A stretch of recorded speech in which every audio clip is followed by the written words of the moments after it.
This channel does not promote any violent, harmful, or illegal activities. All content provided by this channel is meant for an educational purpose only.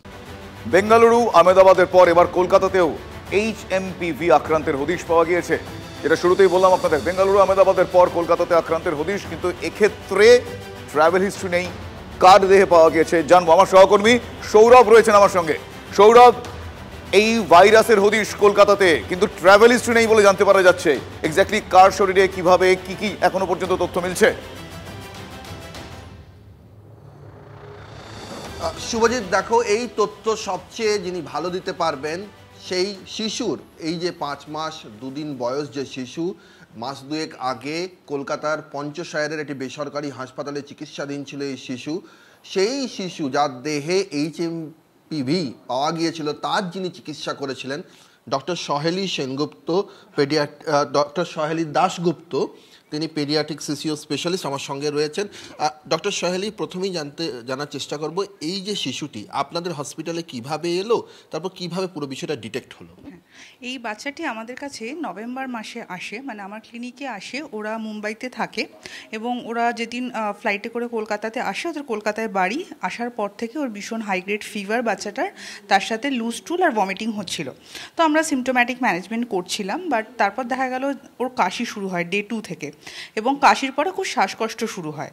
এই শ্বাসকষ্ট যখন শুরু হলো, আমি সঙ্গে সঙ্গে ওকে বললাম যে তুমি PICUতে ভর্তি করো আমারই আন্ডারে হসপিটালে। এবং সেইখানে গিয়ে আমরা তখন একটা ভাইরাল টেস্ট করি, যেটা ওই লালারস থেকে সংগ্রহ করে, যেটা আগে কোভিডের সময় আমরা দেখতাম। সেইখান থেকে PCR পজিটিভ আসে হিউম্যান মেটানিমো ভাইরাস, মানে HMP ভাইরাসে। এবং তারপরে বাচ্চাটার শ্বাসকষ্ট আরও বাড়তে থাকে, শরীরের অক্সিজেন মাত্রা আরও কমতে থাকে।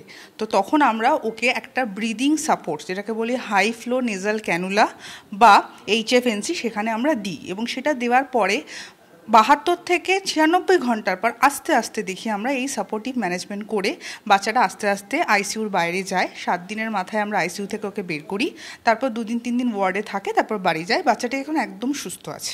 ইনকিউবেশন পিরিয়ড এক্ষেত্রে 3 থেকে 4 দিন না, মেটানিমো ভাইরাসের ইনকিউবেশন পিরিয়ড কিন্তু আপ টু 7 ডেজ অবধিও হতে পারে, এবং আমাদের শরীরে 10 থেকে 14 দিন থাকতে পারে। এটা ডিফারেন্ট ফ্রম দা। ধন্যবাদ সৌরভ, ধন্যবাদ ডক্টর। আমার সঙ্গে থাকো সৌরভ, তোমার কাছ থেকে অন্যান্য আপডেট নেব। এই মুহূর্তে আপনারা শুনলেন চিকিৎসক যিনি চিকিৎসা করেছেন ওই শিশু এই মুহূর্তে সুস্থ রয়েছে।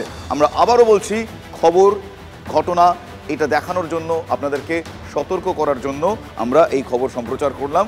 ভয় পাবেন না, ভয় দেখানোর জন্য নয়, কিন্তু হ্যাঁ, সতর্ক অবশ্যই থাকতে হবে।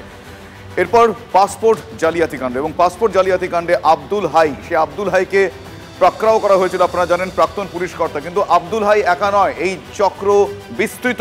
আমার সহকর্মী সুপ্রিয় রয়েছেন আমার সঙ্গে এই মুহূর্তে সরাসরি। আমার সহকর্মী সুপ্রিয় একা আব্দুল হাইয়ের পক্ষে তো সম্ভব নয়। এই বিষয়টা হাইলি সাসপিশিয়াস। আর কারা তারা, ডিটেল বলো। শুভজিৎ, দেখো, এই পাসপোর্ট জালিয়াতি চক্রের সঙ্গে যুক্ত থাকা বেশ কয়েকজন ইতিমধ্যেই গ্রেপ্তার হয়েছে। তবে তাদের একার পক্ষে যে এই গোটা জালিয়াতি চক্র চালানো বা নেটওয়ার্ক চালানো সম্ভব হতো না, এমনটা কিন্তু তদন্তকারীরা প্রথম থেকেই মনে করছিলেন। আর সেটা কিন্তু স্পষ্ট হলো দিন দুয়েক আগে, যখন আব্দুল হাই নামের প্রাক্তন সাব ইন্সপেক্টর পদমর্যাদার অফিসার গ্রেপ্তার হলেন। এবং তার থেকে কিন্তু যে বিষয়টা সম্পূর্ণরূপে স্পষ্ট হলো যে শস্যের মধ্যেই ভূত রয়েছে। শুধুমাত্র পুলিশ কর্মী নয়, এছাড়া ডাকঘর বিভাগের অস্থায়ী কর্মী, এমনকি পাসপোর্ট সেবা কেন্দ্রের অস্থায়ী কর্মীদের গ্রেপ্তার হওয়ার মতন বিষয় কিন্তু আমরা সামনে দেখেছিলাম। তবে এই আব্দুল হাই গ্রেপ্তার হওয়ার পর যে বিষয়গুলো আরও সামনে আসতে শুরু করেছে জিজ্ঞাসাবাদের মধ্যে দিয়ে, যেটা আমরা তদন্তকারীদের সূত্র মারফত জানতে পারছি, শুধুমাত্র আব্দুল হাই নয়, আরও বেশ কয়েকজন পুলিশ কর্মী রয়েছেন, হোমগার্ড থেকে শুরু করে কনস্টেবল পদমর্যাদার অফিসার, যাদের উপরে কিন্তু তদন্তকারীদের নজর রয়েছে। অর্থাৎ যারা আব্দুল হাইয়ের ঘনিষ্ঠ ছিল বা আব্দুল হাইয়ের মতন, আব্দুল হাই যেভাবে এই জালিয়াতি চক্রের সঙ্গে ইনভলভ ছিলেন, তাদেরও কিন্তু এ ধরনের ভূমিকা পাওয়া যাচ্ছে। এমনকি যেটা আমরা সূত্র মারফত জানতে পারছি যে SCO অর্থাৎ সিকিউরিটি কন্ট্রোল অফিসের একজন কনস্টেবল, তাকে কিন্তু ইতিমধ্যেই তার বিরুদ্ধে ব্যবস্থা নেওয়া হয়েছে। তার কারণ তারও এই আব্দুল হাইয়ের সঙ্গে যোগাযোগ ছিল, এবং আব্দুল হাইয়ের হয়ে তিনিও কিন্তু এই যে চক্রের সঙ্গে যে অসাধু কাজ, সেই কাজের সঙ্গে জড়িয়েছিলেন। এরকম 4 জন অফিসার রয়েছেন বা 4 জন পুলিশকর্মী রয়েছেন, যাদেরকে কিন্তু ইতিমধ্যেই কাজ থেকে অব্যাহতি দেওয়া হয়েছে, এমনটাই আমরা পুলিশ সূত্রে জানতে পারছি। তবে এরকম আরও কত অফিসার রয়েছে, তাদের কার কী ভূমিকা রয়েছে এবং তাদের সঙ্গে কত আর্থিক লেনদেন হয়েছে এবং কার সঙ্গে লেনদেন হয়েছে, সেই বিষয়গুলোই কিন্তু এখন তদন্তকারীরা মূলত এই প্রাক্তন পুলিশকর্মী, যাকে ইতিমধ্যে গ্রেপ্তার করেছে আব্দুল হাই, তাকে জিজ্ঞাসাবাদ করে জানার চেষ্টা চালাচ্ছেন। শুভজিৎ, বেশ, আমি কথা বলছি আমার সহকর্মী সুপ্রিয়র সঙ্গে। এই গোটা বিষয় নিয়ে নগরপাল কি বলছেন শোনাবো আপনাদের। কেস ইনভেস্টিগেশন স্টেজেই আছে, and based on evidence, based on investigation, যা যা আমরা পাবো তার উপর অ্যাকশন হবে।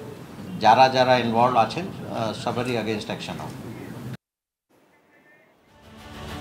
এবং এই জালিয়াতির জাল অনেকটাই বিস্তৃত। পাসপোর্ট জালিয়াতির সঙ্গে ওতপ্রোতভাবে জড়িত অনুপ্রবেশ। আপনারা জানেন পশ্চিমবঙ্গে অনুপ্রবেশকারীদের গোপন পথ নিয়ে উদ্বেগ বাড়ছে। কোচবিহার থেকে সুন্দরবন সীমান্তের বিভিন্ন অংশ খতিয়ে দেখার পর তৈরি রিপোর্ট হয়েছে। সেই রিপোর্টে 200 জনেরও বেশি চিহ্নিত করা গিয়েছে। 200 জনেরও বেশিকে চিহ্নিত করা গিয়েছে। আমি ইন ডিটেল জানবো আমার সহকর্মী সায়ন্তর কাছ থেকে। সায়ন্ত, এখনো পর্যন্ত এই অনুপ্রবেশ সংক্রান্ত যেই সেন্সিটিভ জোনকে তারা ব্যবহার করছে সে সংক্রান্ত এই 200 জন কি জানা যাচ্ছে, আর কি কি তথ্য আসছে সামনে? দেখো, মূলত বিএসএফ যেটা রিপোর্টে জানিয়েছে যে 200-র বেশি জায়গা ব্ল্যাক স্পট, অর্থাৎ 200-র বেশি জায়গাকে তারা চিহ্নিত করেছে। কোচবিহার থেকে সুন্দরবন 2217 কিলোমিটার যে বঙ্গ বাংলাদেশ সীমান্ত রয়েছে, এর মধ্যে প্রায় 200টি জায়গা রয়েছে যেখান থেকে অনুপ্রবেশকারীরা ঢুকেছে এবং ঢুকে যাচ্ছে। কারণ হিসেবে তারা যেটা বলছে, সবচেয়ে উল্লেখযোগ্য গরু পাচারের করিডোর হিসেবে যে মূলত রাস্তাগুলো ব্যবহার হতো, অর্থাৎ পশ্চিমবঙ্গ থেকে বাংলাদেশে যাওয়ার জন্য, সেই রাস্তাটাই মূলত অনুপ্রবেশ ঘটছে। এবং যেটা উল্লেখযোগ্য যে নদীপথ, দুর্গম রাস্তা, এই জায়গাগুলো মানে এই 200টি যে ব্ল্যাক স্পট, এই 200টি ব্ল্যাক স্পটের মধ্যে কোন কোন বিষয়গুলো তারা অনুকূল? এই 200টি ব্ল্যাক স্পট কোন কোন বিষয়গুলোকে তারা দেখে এই ব্ল্যাক স্পটগুলো তৈরি হচ্ছে? দেখো, তারা মূলত যারা অনুপ্রবেশকারী তারা দেখছে যে জওয়ানরা কোন জায়গাগুলো যেতে পারছে না, দুর্গম রাস্তা হোক, দুর্গম জঙ্গল হোক বা নদী পথ হোক, এই জায়গাগুলো কিন্তু মূলত অনুপ্রবেশকারীরা চিহ্নিত করছে। আর সেইখান থেকে ঢুকে যাচ্ছে একের পর এক আমাদের পশ্চিমবঙ্গে।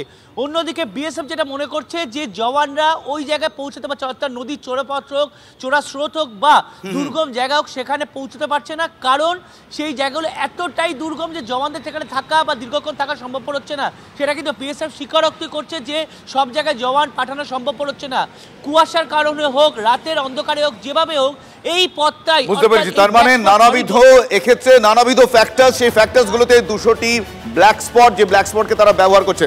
আমাদের সঙ্গে থাকো সায়ন্ত, আমার সহকর্মী সায়ন্তর সঙ্গে কথা বলছেন। আপনারা শুনলেন যে কিভাবে এই ব্ল্যাক স্পটগুলো, বিশেষ করে এই জায়গাগুলোকে তারা ব্যবহার করছেন। এই বাংলার বুকে জঙ্গি কার্যকলাপ কিভাবে তলে তলে হচ্ছে সেটা আমরা এইমাত্র বেশ কয়েকটা আপডেট পেয়েছি, জানতে পেরেছি, যে কারণে সেটা আপনাদের বলবো। তারপর আমি ব্রেকে যাব। জেলে বসে জঙ্গি জাল বিছানোর ছক সামনে আসছে, জেলে বসে নেটওয়ার্কিং এর খবর সামনে আসছে। হ্যাঁ, যা এই মুহূর্তে জানাতেই হবে আপনাদের, তার কারণ গোয়েন্দারা এই মুহূর্তে তাদের যাবতীয় পদক্ষেপ যা যা করার করছেন, কিন্তু জঙ্গি জাল জেলে বসেও বিস্তৃত হচ্ছে, তা বিস্ময়কর। খাগড়াগড় বিস্ফোরণকাণ্ডে ধৃত জেএমবি জঙ্গি, যার নাম তারিকুল, আপনারা জানেন। তারিকুলকে এসটিএফ তারা জিজ্ঞাসাবাদ করার জন্য তাদের হেফাজতে নিয়েছে, কিন্তু এই তারিকুলের পাশাপাশি বাকিদেরও এসটিএফ জিজ্ঞাসাবাদ করতে চায়। যেটা করতে চায় এই আপডেট, সেখানে বসে আনসারুল্লাহ বাংলা টিমের সদস্য বিভিন্ন হ্যান্ডলারদের সঙ্গে তারিকুল কিভাবে যোগাযোগ করত, কিভাবে যোগসাজশ ছিল তাদের, সেই বিষয়টা সামনে চলে আসছে। বেঙ্গল এসটিএফ নিজেদের হেফাজতে নিয়ে জিজ্ঞাসাবাদের অনুমতি পেয়েছে। বেঙ্গল এসটিএফ জিজ্ঞাসাবাদের জন্য নিজেদের হেফাজতে নিয়ে জিজ্ঞাসাবাদ করার জন্য যে অনুমতির অপেক্ষায় তারা ছিল, সেই অনুমতি তারা পেয়েছে। এই মুহূর্তের অন্যতম গুরুত্বপূর্ণ আপডেট।